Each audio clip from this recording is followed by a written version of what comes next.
This is a production of Cornell University.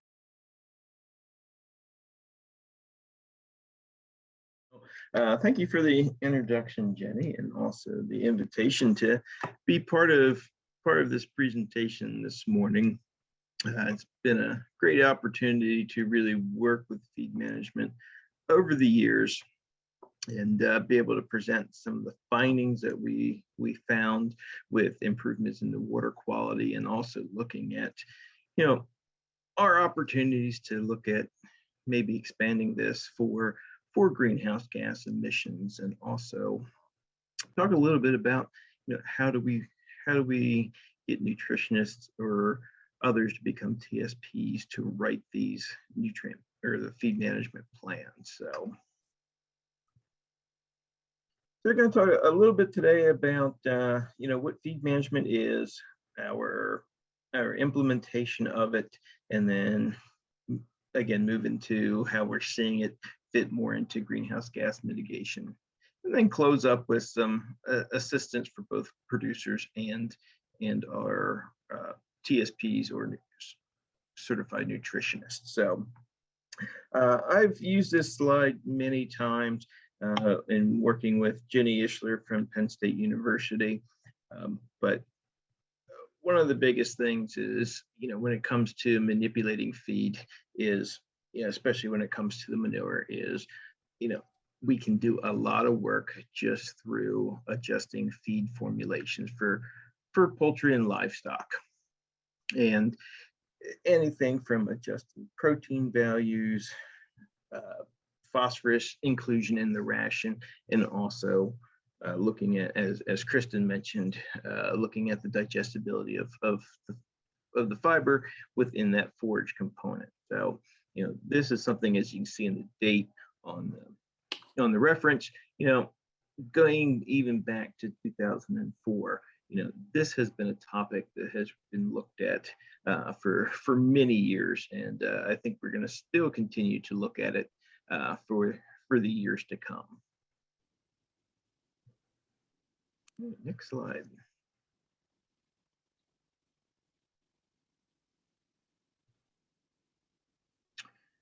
So we talk about a little bit about planning or applying feed management. And so every 5 years, the NRCS standards for each of our conservation practices gets updated, and then each state has an opportunity to take that national standard and tailor it to their needs for each state. So just want to show where we've gone in history from when I got started with feed management. So prior to 2018, what you'll see here is, and this comes directly from our feed management practice standard for our practice 592. And prior to 2018, we were looking at a lot of using feed management to impact manure management. So where would we talk to producers about applying this practice? So we were looking at whole farm imbalances. So think about poultry farms, think about your large dairy operations, your CAFO operations. They produce a lot of manure, can have high phosphorus content, so they're producing more phosphorus than what their land could support through land application. And also the soil nutrient buildup. As we know, in traditional farms, one of the most expensive costs of dealing with that manure generated is hauling that and getting it applied on the field. So a lot of fields, usually closer to the headquarters, receive those nutrients.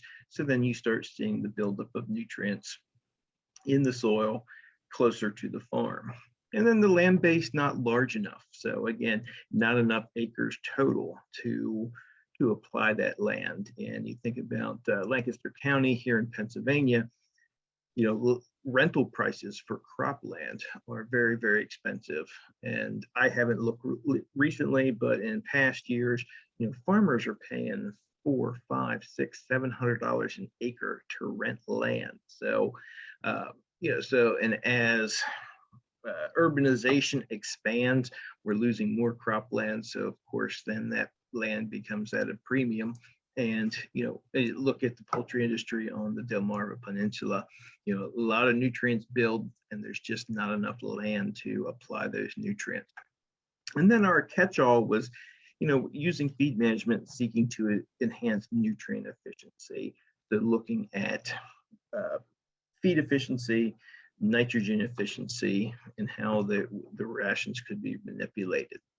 So next slide. So currently, with the standard that we're working under, it got tweaked a little bit, but the biggest thing that I wanted to point out here is, our folks at National, really saw that, there is an issue with how nutritionists are balancing rations and how producers are choosing to feed their animals. And not taking into account milk production levels or growth rates. And we're seeing crude protein and phosphorus formulated above recommendations, either by the nutrient or the National Research Council or the local land grant university. But what I want to point out here is item number 5, where we kept that ability to use it to increase our nutrient efficiencies, but then we've entered into the greenhouse gas mitigation arena. So even here at NRCS, we're seeing that there's a lot of opportunity that feed management can provide to mitigating water quality concerns as well as greenhouse gas. Next. So, and looking at, I mentioned feed efficiency. So feed efficiency is looking at, how much is being fed to those grazings, to those animals, and also taking into account milk production or meat production from those animals. So, looking at how we're feeding the animals, what are the impacts to the ecosystem. So from the water quality side of things, if we can use feed management to look at our rations, we can reduce that phosphorus loading within the soil. We can also look at reducing our nitrogen loading, whether it's through ammonia, nitrous oxide, reducing odor, reducing the amount of manure produced. So again, one of the things that you're going to see coming up is part of what we did through feed management is tracking dry matter intakes and matching it. How is those intakes compared to what the rations were formulated for as terms of milk production, and also what milk production was actually being recorded. And also the volume of purchased feed. Our program really focused on looking at using high digestible feeds, high quality feeds, in order to make these nutrient reductions. And also what we found over time is, through implementing a feed management plan, looking at how much is being fed, the quality of the feeds, there was often an opportunity, but not always, but a lot of opportunity to increase that bottom line. So as we continued with our feed management program, we started tracking income over feed costs on our lactating herds, just so producers would have the ability to see how the changes they were making within their feed management program were potentially helping their bottom line. And on the other side of things, with feed management, as I just mentioned, from the greenhouse gas side of things, obviously, if we're looking at the crude protein in the rations, formulating those closer to production levels, we're going to make an impact on our N2O or emissions. We're also looking at, we can increase milk production per feed, how much we're being fed. So if we're increasing our feed efficiency by looking at our forages and our forage digestibility, we're going to reduce dry matter intakes, which obviously is going to equal less manure coming out the back end. And again, looking at our nitrous oxide and methane production. Again, if we can reduce the amount of feed that's needed overall, again, by looking at our digestibilities and overall intakes, can we have the reduction in the greenhouse gas emissions that are coming from the equipment through the crop production process. And also, again, if we're feeding less, feeding a higher quality feed, we're going to make more milk. And looking at how the dairy industry has been over the past 5 years, I can't think of any dairy farms off the top of my head that couldn't use a way to increase profit and in meeting break evens and continue to be sustainable within their community. Next slide.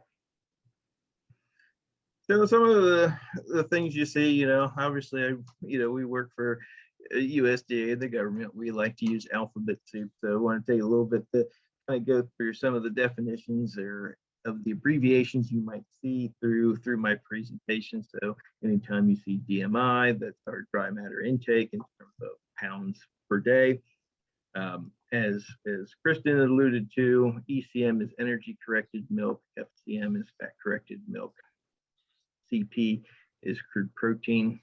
You'll see some values where we're tracking bulk tank. So bulk tank is that storage unit where milk is stored on the farm, and also when that milk gets picked up, there is a test done by the cooperative to give the components as far as the butter, fat, the protein of that milk. So we use those values, and also farmers that do participate through the testing program through the DHIA, which is the Dairy Herd Information System. So just want to give you a quick point out. So as you see these abbreviations, might help you understand the slides a little bit better. So what is the impact of a feed management plan on those nutrients? So I gave you a lot of verbal information about that just over the past couple minutes. So our next slide is going to kind of show you some of the numbers. And this is something that, again, through Jenny Ishler, just by looking at some of the data that she's had over the years, and also looking how they've managed the lactating herd at Penn State. You can clearly see that even if we're formulating for 80 pounds of milk, just by managing and trying to increase your dry matter intake efficiency, just by going from 54 pounds down to 50, and then holding everything else true as far as your percent, your fat and your protein from your components. The biggest thing is looking at your annual manure production. That's where where we can really use our feed efficiency and tracking of our dry matter intakes to make an impact on manure produced per cow. And then looking at the farm, what is our annual manure production? And so the point of this slide is essentially showing, how much less manure can be produced on the farm just by managing and looking to improve dry matter intake efficiency. So the last column showing you that, based on energy corrected milk per dry matter intakes, you can see that just by affecting that, making those reductions, our efficiency has increased from 1.5 to 1.6. Some people may say, well, that doesn't seem like a big issue. But again, when you start thinking back to the purposes of why we're doing feed management, and we don't have the land base large enough, just the simple management of dry matter intakes can make a great impact on that. Next slide. So as I mentioned before, what we added to our program as we progressed through the years was tracking that income over feed cost. So again, looking at milk production, again, holding components steady just by adjusting those dry matter intakes or improving dry matter intakes, again, through forage testing, increased forage digestibility. we're making a big change on our overall feed efficiency. And then starting to track your income over feed costs as in terms of, dollars per cow per day. We're making almost you can hopefully achieve an increase of almost $1 per head per day just from managing feed efficiency. And and that's one thing again that you're going to see as I continue, that some of the opportunities on the farm that from the producers that participated in our program, by the end we're starting to see the benefits of doing that. And but we also have our challenges, and there's also farmers that resist change, as you may know. And then also we had some resistance from nutritionists who really want to go out and make changes, because again, in the nutrition world out there, it can be a pretty tough business. And if you lose milk production, farmers, first person they want to look at is your nutritionist. So that was one of the things that we found, was some were hesitant to make a lot of change just because of that looming thought in the back of their mind. So, but moving to the next slide, where we're looking at our nitrogen again, and this is looking at excretion amounts per cow, again looking at our feed efficiency changes. So just by managing our dry matter intakes, making a reduction in overall nitrogen excreted.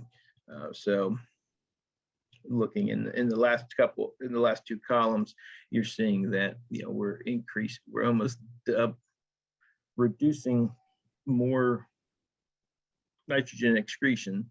We're doubling that. Can I say that? Doubling the reduction from 800 pounds to 1,600 pounds. And again, tracking that the opportunities through increasing feed efficiency. So it just these couple slides just say and this is just one part of the feed management program, but again, it's one thing that a lot of producers take for granted, and that, so again, you're going to see where just by them participating in our program, having a feed management plan, they were able to see those numbers up front on a quarterly basis.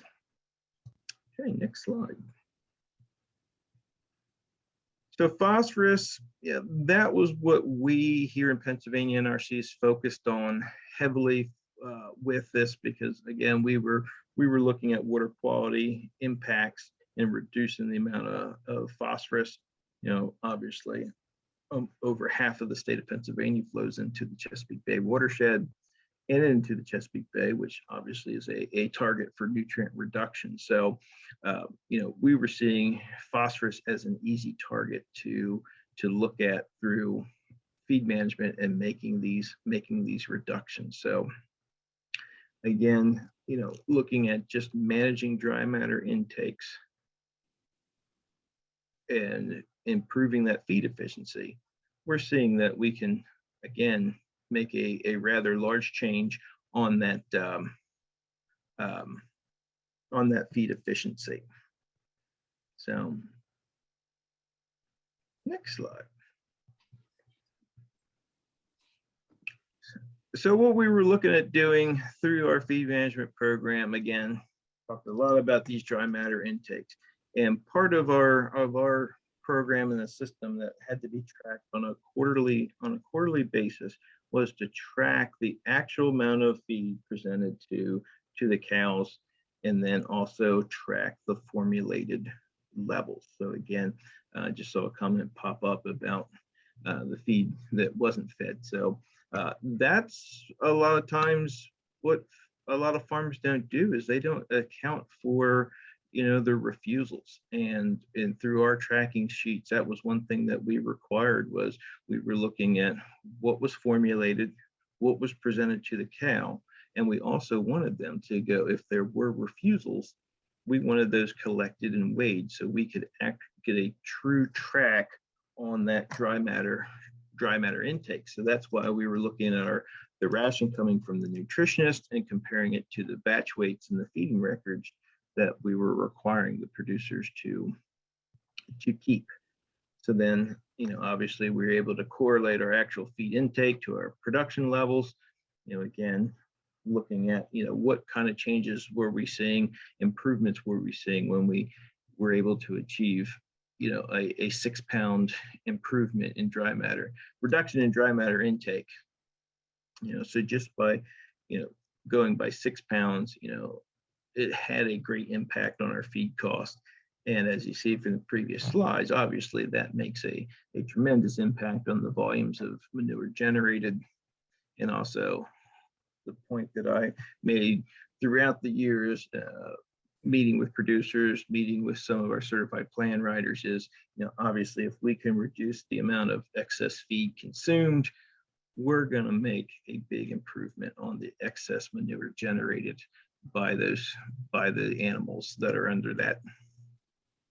under our program. So, and again, working with Jenny Ishler and Rob Goodling from Penn State, we had a nice spreadsheet out there where we could track our intake efficiency and our feed efficiencies to use those numbers to kind of track, what kind of improvements we're making. So, we required milk production components from bulk tank data, or if they were under test from DHI, they could use that information. And again, looking at our calculated dry matter intake. So if there were refusals, we were looking at farmers to report those numbers to the nutritionist. So in the plan, we could come up with a more accurate idea of what a true dry matter intake was for those groups of cows under contract. Slide. So for tracking our protein, again, we were collecting that milk production data, anything that we could get from bulk tank reports, co-op data, DHI reports. And then essentially we also looked at MUNs because that was a great way to track nitrogen efficiency through the cow. And again, as we were moving forward to considering what we could do as far as improvements to air quality, obviously, if we could track protein supplementation to MUNs, that gave us a good idea of, what's going to happen with nitrous oxide and ammonia emissions. So some of the sideboards that we had set for our program was, we were looking for throughout the groups, milking string,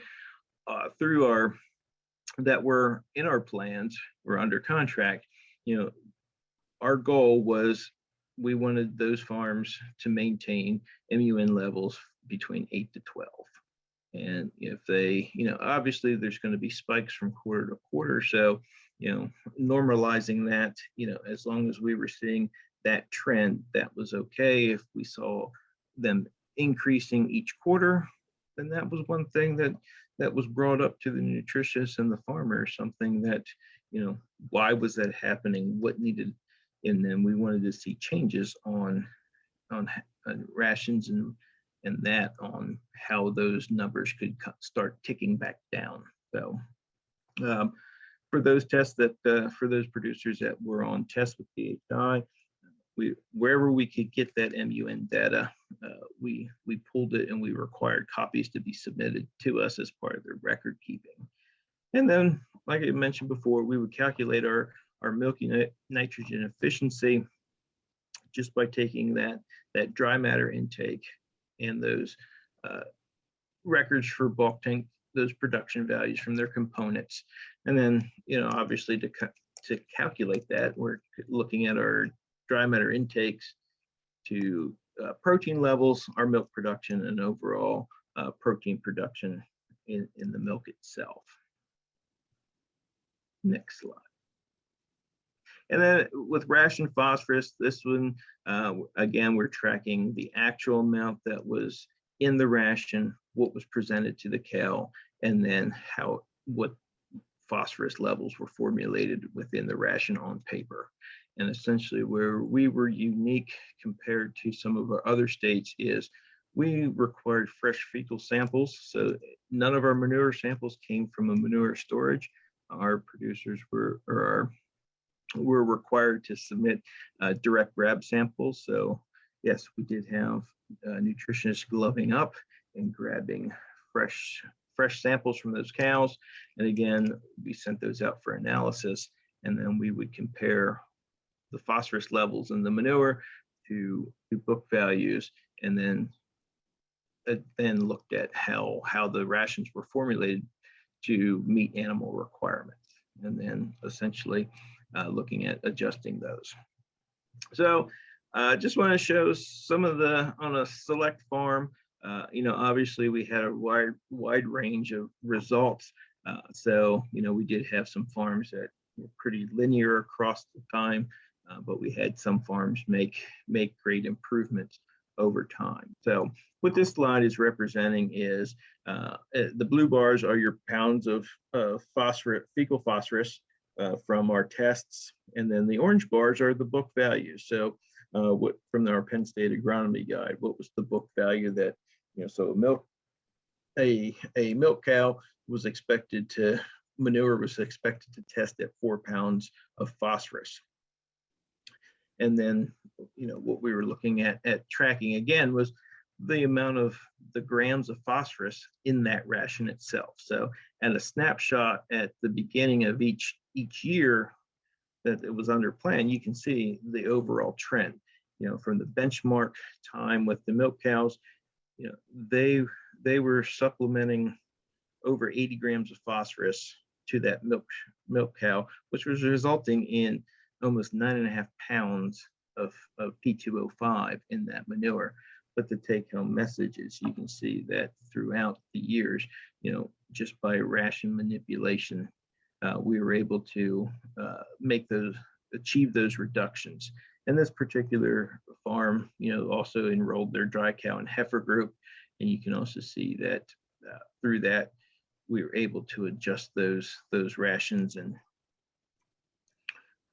so I took that same farm, took the data to look at, over all 12 quarters. So they enrolled for 3 years to track this. So again, our green bars are the pounds of fecal phosphorus, blue bars obviously are our book value, and then our yellow line represents the grams of phosphorus that showed up in from the TMR analysis, and then the red was how it was formulated in the ration. So again, for our lactating cows, this trend pretty much followed the same. And you can see, one thing to point out is as ration phosphorus changed, we did see that there was a direct correlation to what was being excreted. So you look at quarters 11 and 12, for whatever reason, there was an uptick in formulated levels and what was actually showing up from the test results, and there was an increase over in those last quarters. So that led us to believe that, just by monitoring and making changes in phosphorus formulation within the diet, direct correlation to how much was being excreted by the cows. So our next slide is going to show the dry cows. Again, a little more variable across the time, but our overall trend as far as pounds of fecal P, phosphorus, in terms of water quality, we were making achievements because you see that overall trend is down. Again, dry cows usually don't have the same amount of attention to detail sometimes as the lactating ration and also your heifers. So we do see a lot of variability in these other groups. And one thing that Ginny and I had started looking at over time was, how much of this is related to forage quality. So obviously the milk cows always got good quality forage, and then if you're a farmer or producer, there's always the dry cow hay or the heifer hay, and that was the not so good stuff. And we have some ideas, but that was another thing we wish to do down the road, but at this time it's not something we were able to look at. But overall, now this is taking the farm in general, taking all three groups and just saying that so trying to look at the overall impact of the farm as far as phosphorus contributions in the manure and its potential on intake. What we just wanted to show here is, yes, through, even though there's variability between the groups and the different quarters, again, the ability to make a great improvement in phosphorus excretions are achievable, again, just through our ration evaluations and adjustments by those nutritionists. So I want to show a little bit about the efficiency tracking. As I talked about, again, we were taking bulk tank where we were getting our values from. So one thing that we did find was, some farms have a high group and a low group. However, there's only one bulk tank. So it was hard to get great values because, again, you got two different production groups going into the tank. So, so we had to do the best that we could. So on this particular farm, which is different than the graphs that I showed before, that nutritionist took a stab at coming up with some values that he felt was representative of what we would see from the high group versus the low group. But overall, looking at our milk production, our component values, and then comparing that to dry matter intakes, you can see that over time, again, there's this farm in particular was doing a pretty good job from start to finish, but you can see a farm that has an almost 1.8 intake efficiency. In my opinion, that's pretty darn good for a farm. And then even in our nitrogen efficiency, we're seeing that anything over 30% is good.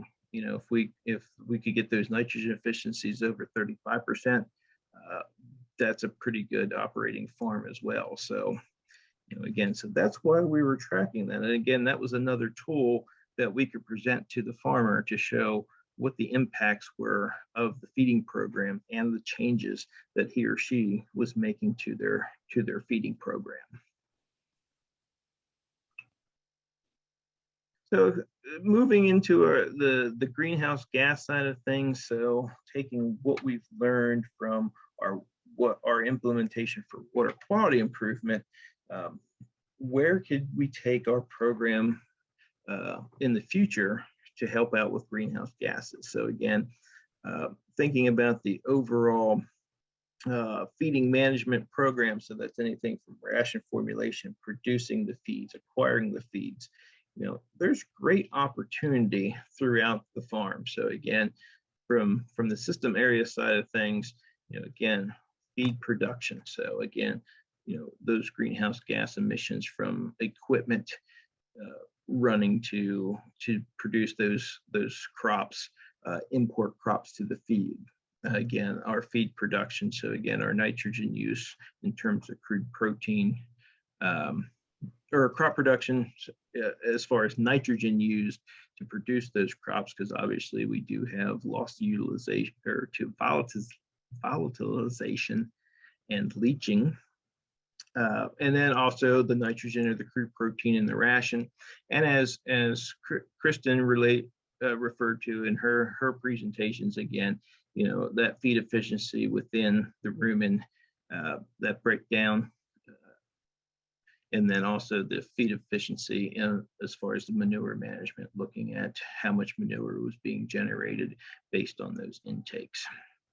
So again, looking at what can be done on the farm, where could we essentially see those greenhouse gases? So obviously we're seeing carbon dioxide from fossil fuel use to produce the crops, those nitrous oxide emissions field crops and manure. And then also, as Jenny talked about earlier, the cow burps, the methane produced from that rumen, the digestion of the forages within the rumen. And obviously, when we're storing manure, we're generating methane as well. So next. So talk a little bit about the nutrient cycle. And this is something that I've kind of looked at over the past couple of years and have had some ideas of where we could, help fix that cycle, both for water quality side and the greenhouse gas side of things. So, when you think about the farm, feed products, so again, our Midwest grains, byproduct ingredients, those lead the importation of off-farm nutrients. So we're importing these grains from the Midwest, we're importing these byproduct feeds from different parts of the state, different parts of the country. And again, that's what we're finding is leading, the accumulation of off-farm nutrients. So again, when we're talking about land base not large enough, looking at how are we going to utilize these nutrients, again, feed management has a great impact on how we can adjust that.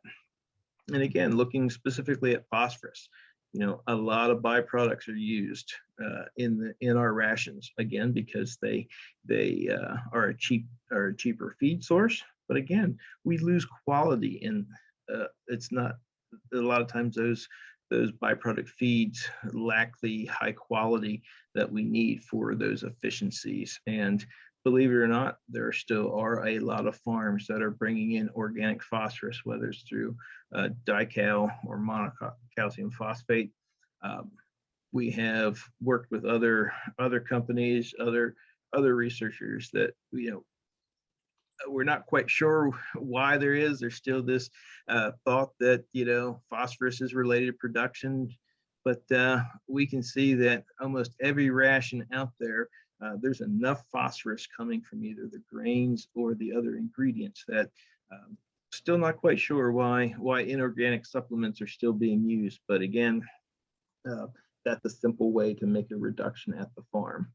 And then also, we're looking at our ammonia and nitrogen emissions, derived from those protein supplements. So again, looking at how those crude protein levels are formulated based on production. So again, that's why we tracked MUNs, and really looked at dry matter intakes and production, because again, some nutritionists have theories on how much protein you need in the diet to make components, how much you need for actual milk production. But we were tracking our MUNs and our nitrogen, our MNE, so we could actually get a good handle on, hey, what's the effect of the supplementation on efficiencies, and again, start correlating that to air quality issues.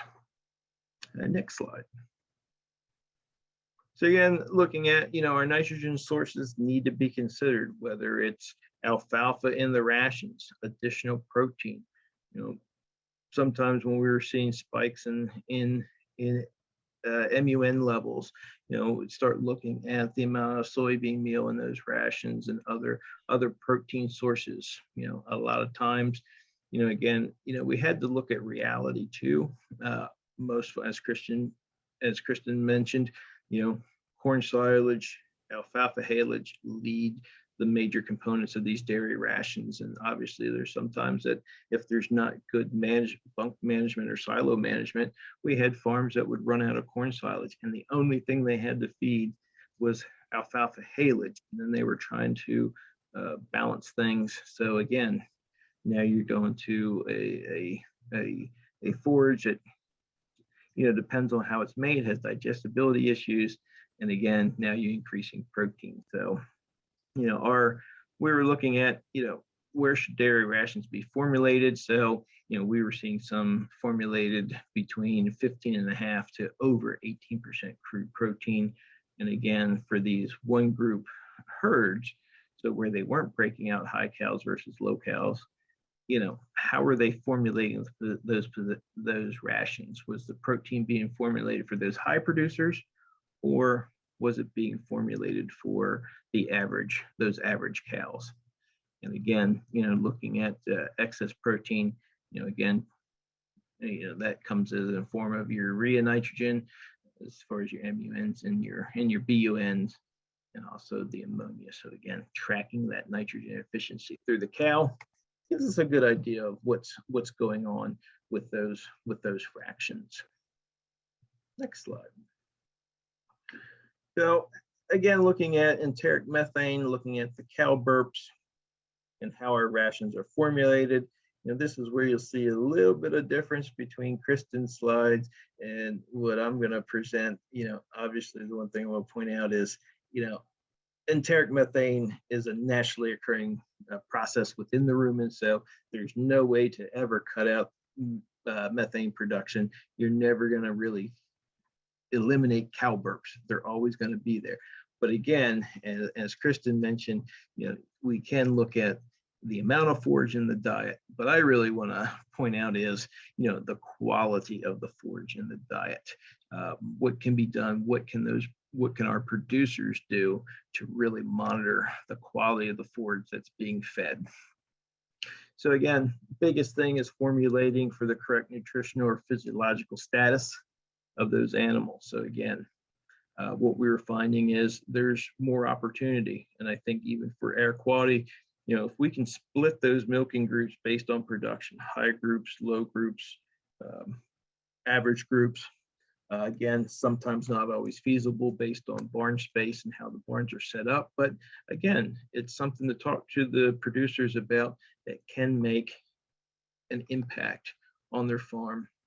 Again, splitting our dry cows based on pregnancy status. So had a few farms that were managing far off dry cows versus the close up dry cows. Others, one big group of dry cows. And obviously that led to some problems in how rations are being formulated because, we know the nutritional needs between those two groups of dry cows. And then, also, when you're talking about valuing the forage quality for growing heifers, as you mentioned, you talk to a lot of farms, you hear it, oh, dry cow hay, heifer hay. It's like, it's the stuff that gets rained on, it's that. But again, if we're looking at making an overall impact on the farm, we have to value the forage quality that's being fed on the farm and trying to make improvements of that forage quality throughout the year being produced by the farm. So what we're finding, I think, should be kind of apparent by now, but we're finding that plans that in the style of plan that we've implemented over the years, we definitely have the potential to make this switch from water quality to greenhouse gases. Because again, the way that our monitoring tool, our Excel spreadsheet was set up, it's easy for us to monitor those dry matter intakes through the cows. We could easily add in, looking at what's the percentage of forage in the rations. Is it 50-50? Is it 70-30? Again, there's those two camps. Yes, we can reduce forage in the diet and increase concentrates, but to achieve methane reductions, but what's the effect on the bottom line? And is it truly just making a change in the forage, or is it by trying to increase digestibility of those forages? So, and again, we required quarterly testing of the forages in the ration. So every quarter, they needed to test TMRs. If they were a component fed herd, they had to test each component of that ration. But one thing that we're finding is if we're really looking at trying to make an impact on that enteric methane and those cow burps, really talking to the farmer about forage testing frequency and these, what I call the add-on tests, those optional tests that cost more, that usually don't get run. But again, a lot of producers wanted to use a test that they took after they made their haylage, they wanted to use that for the entire year. And it's like, based on the payments we were making, we're like, well, if we're trying to make improvements, use that money to do more testing and try to figure out a program on, can you test the baleage based on the field that it came from, based on the cutting. And then also, as Kristen mentioned, NDF digestibility.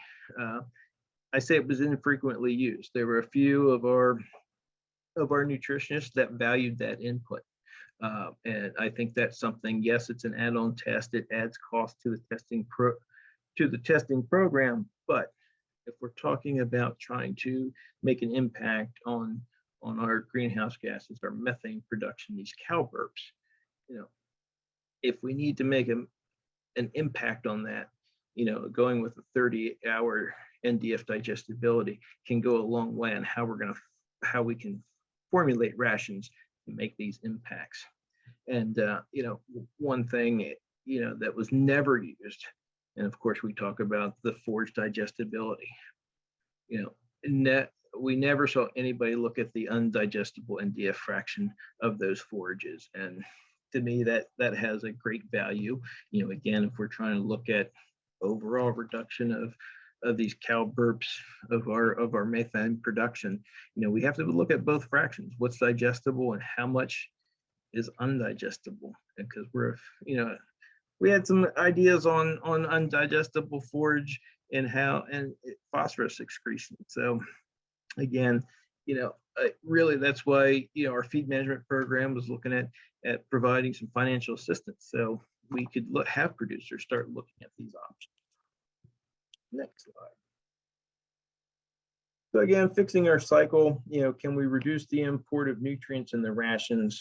Again, can we utilize more homegrown forages, so cropping strategies, using cover crops to meet forage needs, alternative crops, so brassicas in our grazing system, and again, flexibility, getting some flexibility in that ration formulation, using those custom mixes versus a pelleted feed, trying to use zero added phosphorus mixes.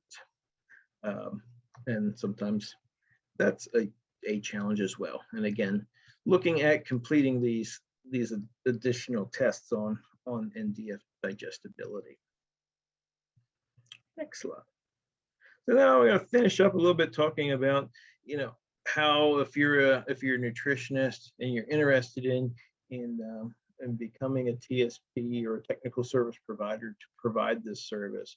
Or in Pennsylvania, we used for our 592 implementation, we developed a training program where we worked with nutritionists to become what we called a PA NRCS qualified plan writer. So, and this really started way back in 2007. Ginny Ishler, Joe Harrison from Washington State, they looked at how were they going to incorporate feed management.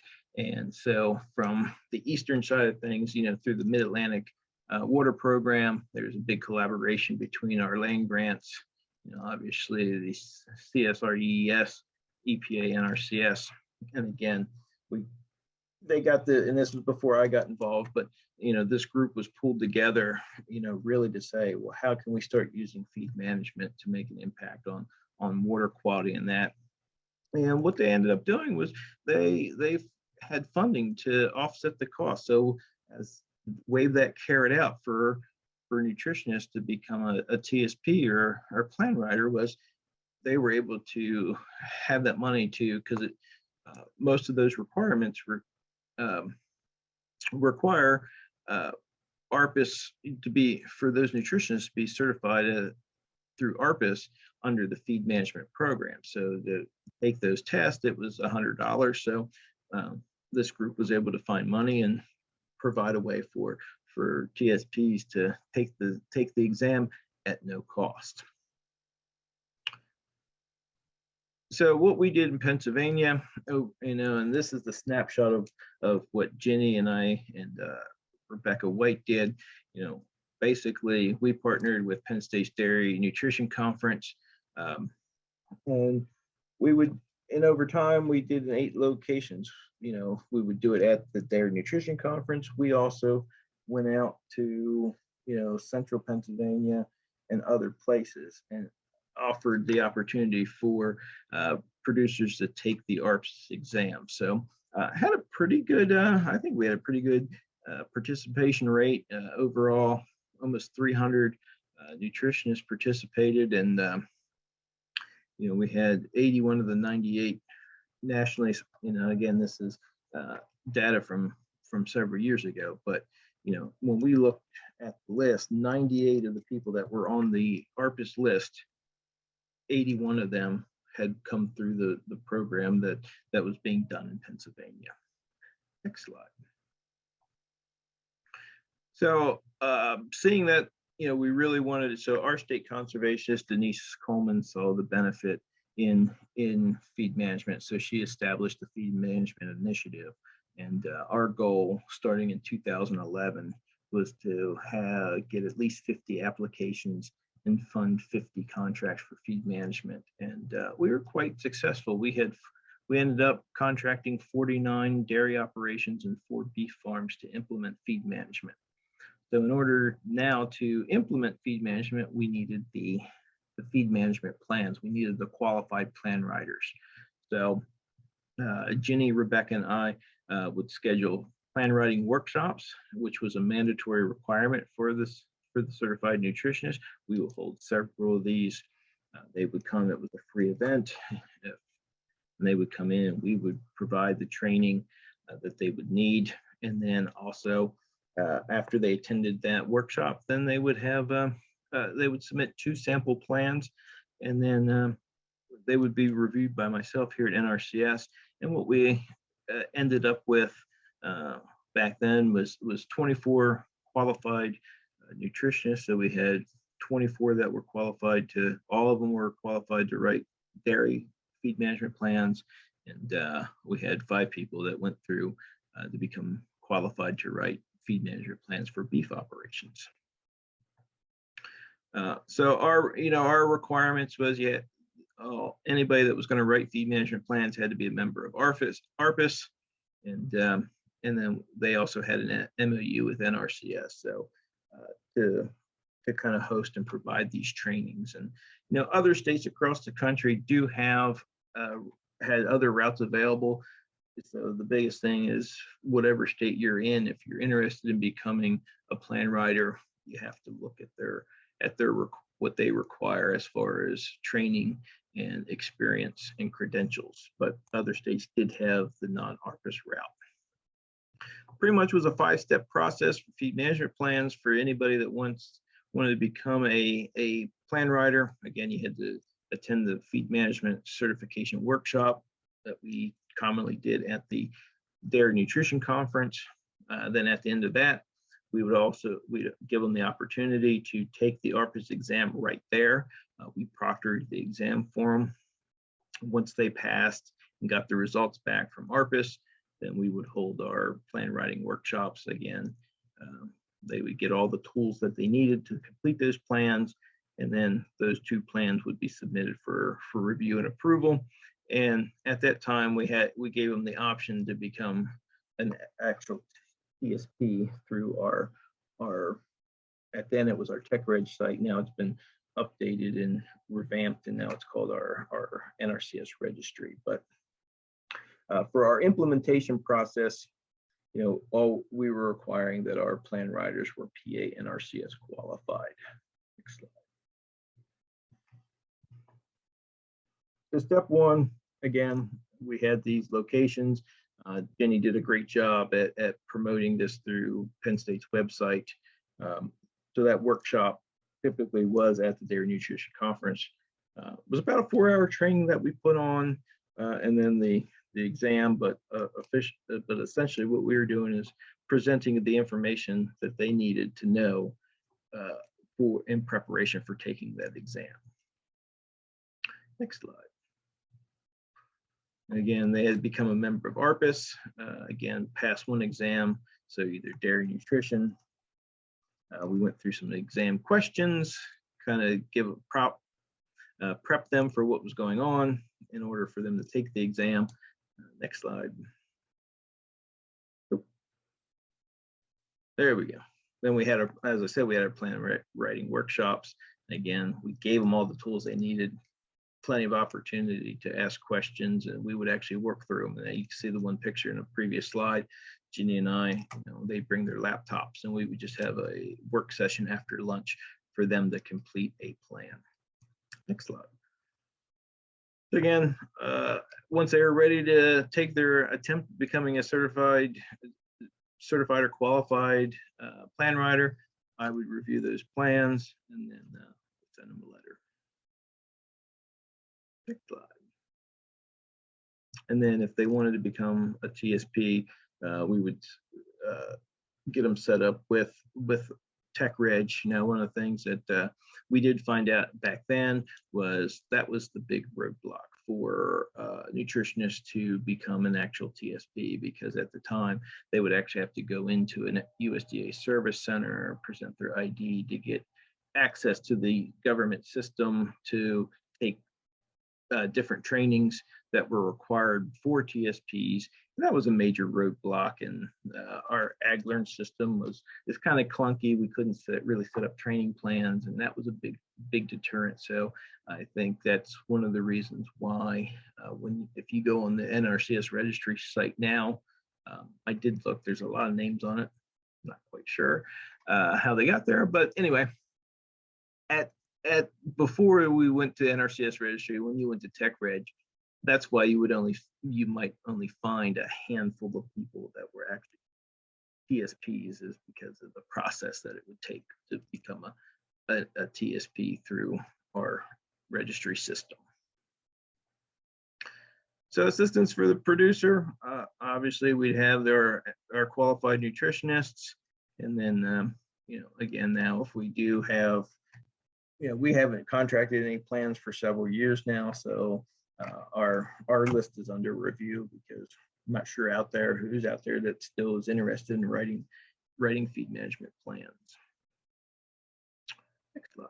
So just to kind of show what kind of value is out there where NRCS can provide some assistance for producers. So I'm looking at last year's, we're still working on our fiscal year 22 cost list, but again, for a producer that wanted to do feed management implementation, we were paying about $2,800 per group per year, and essentially you could do up to 5 groups for up to 3 years. You had your choice. You could do 1 group for 1 year, or you could do 5 groups for 3 years. So as you can see, it was pretty enticing amount of financial assistance to do that. Obviously, our HU stands for historically underserved producers, so those are limited and beginning farmers, and then our different diverse groups of farmers. Next slide. So again, what makes up a feed management plan?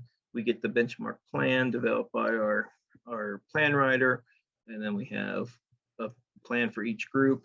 We get the lab analysis for everything that's being fed. That those labs had to be, so we had manure testing. So the labs that were testing the manure had to be accredited by Penn State or the University of Pennsylvania. And again, our plan had to show what adjustments were needed, and then follow up on what was actually implemented at the farm. And again, looking for those dietary adjustments in that plan. Next slide. And then one other option we had was our CAP plans, or our conservation activity plans. They have now been changed to a different format now, but in the sake of time, we won't really get into that. But if a producer only wanted a benchmark plan just to see what was going on the farm but wasn't ready for implementation, they could get what we call this conservation activity plan. And that's basically a benchmark evaluation. So one thing that we found as far as NRCS rules go, those plans have to be written by a TSP. So unfortunately, we have to date, we have not funded any of those, because again, we have no TSPs currently to do this. So something that we're looking at hopefully changing in the years to come. But not a bad payment just to get a benchmark evaluation of what's going on in the farm and where there's potentials for improvement. So just in summary, looking at implementing them, so if you're a nutritionist, you're somebody that's interested in actually helping farmers implement feed management, within your state, find out who your NRCS feed management specialist is, find out what those requirements are, work with our TSP coordinators to become a TSP or our NRCS person to be what I call a qualified plan writer. Again, there's those trainings that have to be done and some sample plans. And then once you're certified to go, that's where you can start helping that farmer implement a feed management plan. And then again, for the farmer, looking at these numbers are going to change for fiscal year 22, but again, financial assistance available for NRCS for either that benchmark plan or the actual implementation of a feed management plan. And the biggest thing is for the implementation plan, those funds were to cover the cost of the plan development and the implementation costs, which could, so those funds were meant to cover potential increases in ration costs, additional testing fees, equipment maintenance, whatever was needed to make those improvements in the overall reduction of nutrients excreted on the farm. Next slide. So, the bottom line here is, we think that our existing feed management program based on water quality does have the potential to make an impact in greenhouse gas emissions on the farm. A few tweaks in our system, but I feel that we're gathering enough baseline information that if a state or a farm is interested in trying to use feed management, I think we have a great starting point of where we could do that. But again, if you're interested in being a TSP, contact your state TSP coordinator. Again, if you're a farmer listening in today and you're interested in financial assistance or developing a feed management plan, contact your local NRCS field office. And again, bottom note here is chances are, as things are changing with regulations and that more funding could be coming along to support feed management. So again, if you're a producer, start thinking about it now. Are there some strategies that we've kind of talked about here this morning that you could implement in your farm? Obviously, hopefully I've provided enough information to show you that you can do some simple things to say improve water quality, improve milk production and productivity of your farm, hopefully lower your bottom line a little bit, and again, reduce those overall greenhouse emissions on the farm. So with that, I'd be willing to take any questions if we have time. I know I'm a little bit over time, but so if there's any questions, we'll go with that. Thank you so much for attending today, taking the time to listen in.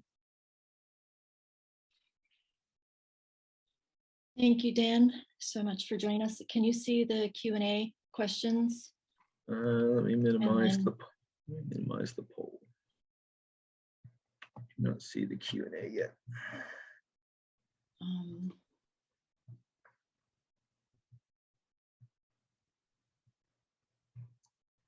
All right. So Jacob Fox asks, are any of these systems you're describing grazing systems, or is it mostly cows in barns and food is brought to them? Most of the farms that participated in our feed management program were confinement operations. We did have some grazing operations. We did, of those couple beef contracts, most of those beef operations were grazing operations. We only had one beef feedlot operation. Okay. And we did have another larger farm that was about 50-50, 50% TMR, 50% grazing. Dan, does NRCS consider fully grass-based dairy systems as an improved conservation system, especially in terms of climate smart and friendly production? So for instance, would CSP or EQIP support grass-based dairy systems? Um, I think we do, especially through our EQIP funding, and that we've always supported improvement of grazing, especially producers that are looking to convert cropland into permanent pasture. That's one of our biggest things, is when we start using financial assistance to help fund and improve grazing systems. We look at converting perennial cropland into perennial pasture. So yes, we have had participants that have converted some of their cropland to pasture, and we've also had participants that, as long as their animal numbers supported it, converted their entire operation to a grass-based farm with our assistance. Okay, so Kevin said, I used to be a nutritionist and DMI was whatever the cows were eating. It wasn't something that you could control. If they ate 52 pounds DMI, that is what you balanced for. How do you reduce to 48 pounds? You can't just feed them, can you? How do you actually get the DMI down? So what we were looking at was formulation. So obviously the quality of the feed is what which was impacting DMI over time. So yes, you can't automatically, without getting into limit feeding and that, which we didn't promote whatsoever. No, so we were looking at tracking those the rations and seeing what improvements could be made to improve dry matter intake. So again, looking at forage quality would actually be able to, if you could make a change in forage quality, you should be able to make an impact in overall dry matter intakes. Obviously, climatic things also impact dry matter intake as well. Okay. And Augustine asks the question, which might be complicated.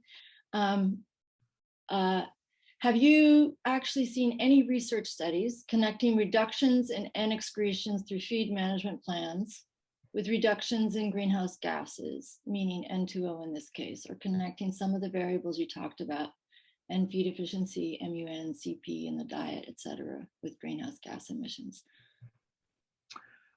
Myself personally, no, and that's what we found, and that's why, as far as water quality, we didn't focus a lot on nitrogen, because that's the hard one to quantify, because obviously there's really no way to account for the nitrogen from urine.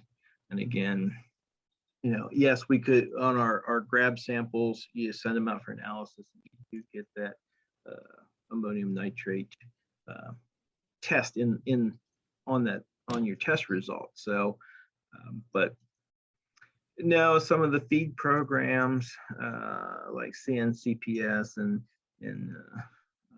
the other program, the models that they look at, the models will give you an idea of potential reductions, but no, I am not aware of any specific research that can tie that together.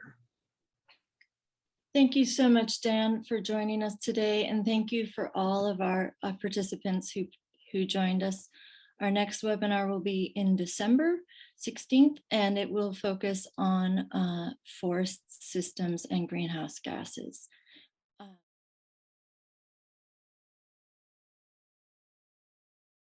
This has been a production of Cornell University, on the web at cornell.edu.